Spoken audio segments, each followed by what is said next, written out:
Have you heard of the Battle of Khe Sanh? The Battle of Khe Sanh was one of the longest and most intense sieges of the Vietnam War, lasting from January 21 to July 9, 1968.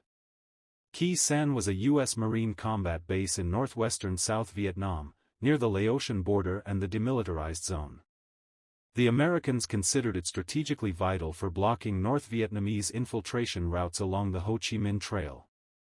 In late 1967, North Vietnamese forces began massing around Khe Sanh. By January 1968, approximately 20,000 to 40,000 North Vietnamese troops surrounded the base, which held about 6,000 U.S. Marines and South Vietnamese forces. The siege began on January 21, 1968, with intense artillery bombardment and ground attacks on outlying positions. The battle coincided with the Tet Offensive, raising fears of another Dien Bien Phu, the 1954 battle where Vietnamese forces defeated the French.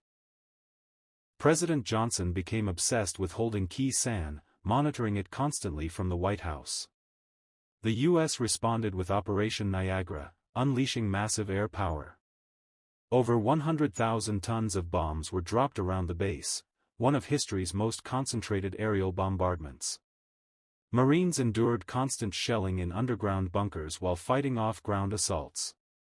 Supplies arrived only by air, often under heavy fire. In April 1968, Operation Pegasus broke the siege when U.S.